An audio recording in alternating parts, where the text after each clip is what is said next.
Hi and welcome to another Watch Geek video. Today, we spend some time with a Zelos Swordfish in bronze. Zelos as a brand has quite the following among watch lovers, and I think that is partly to the fact they make great bang for buck watches, but mostly it's because they have the courage to create their own designs. Unlike most brands today that play it safe by making homages of usually Rolex watches. Although there is a place for those brands as well, these kind of brands that make their own original designs, even when they create something I don't like, do have more respect for me.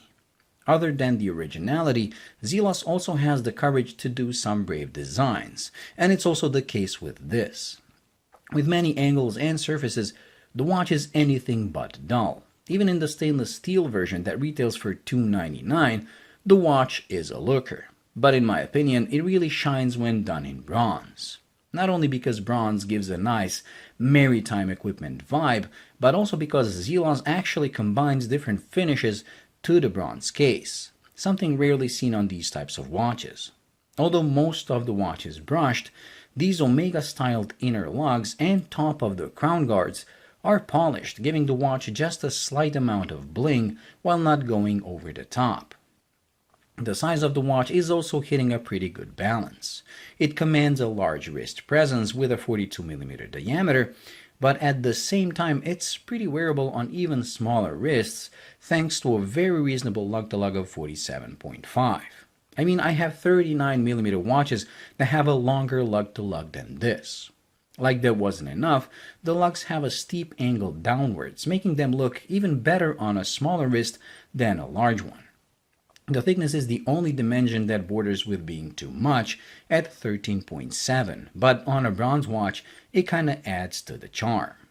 The bezel has 120 clicks that are very firm and precise. If it had a regular coin edge grip, like the one on Axios, I'm positive you couldn't turn it at all. But thanks to a very large bolt grip area, turning it is not a problem. It's still slightly too tight for my taste, but I still prefer that to those soft, easy-to-turn bezels that never seem to be able to stay in the position you left them.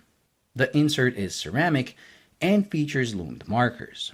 I personally prefer simpler bezels with only the pip loomed, but on this, thanks to the small font used, the loomed bezel is not in your face as some others I had. Luckily, Zelos decided to ditch the loomed chapter ring with this bronze variant, as that would have definitely been a deal breaker for me. If, however, you can't get enough loom in your life, the stainless steel version of this still has it.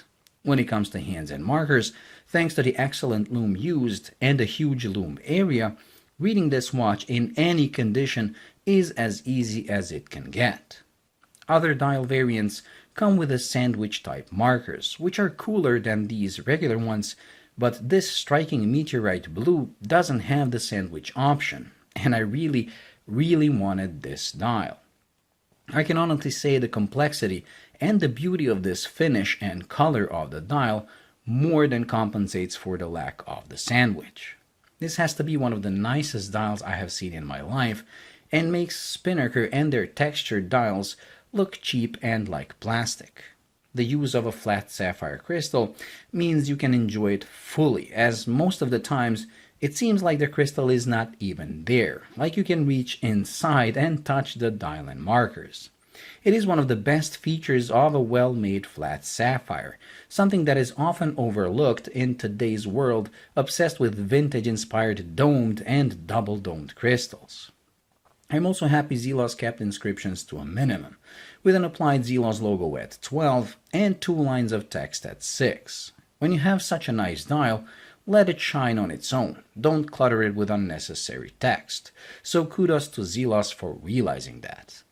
The large, easy-to-operate crown is at 3 o'clock, engraved with a nice large Z.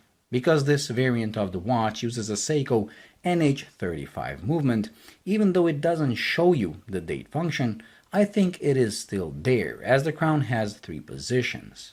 In the closed position, it winds the watch. In the first position, you can hear the date flipping, and the second position hags the movement, stopping the seconds hand.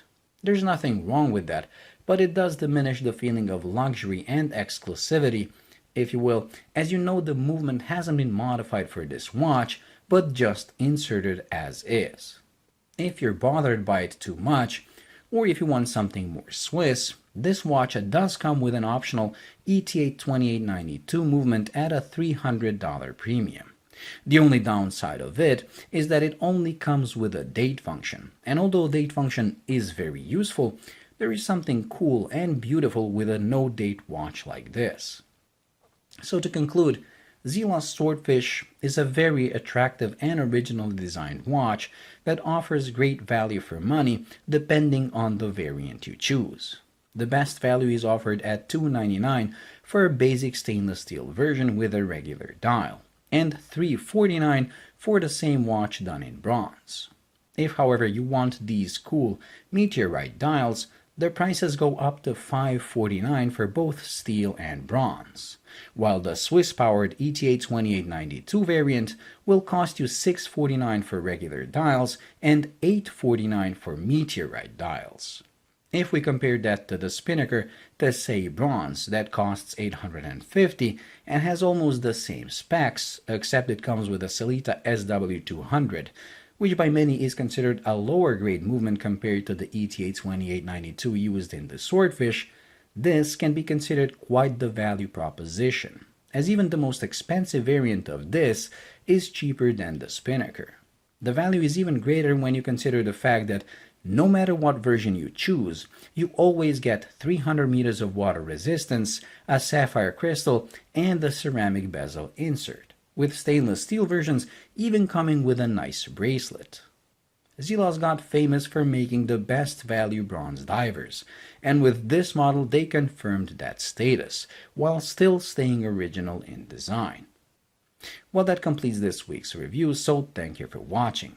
I hope you enjoyed and found it useful. If you did, please like and subscribe, and until the next video, bye.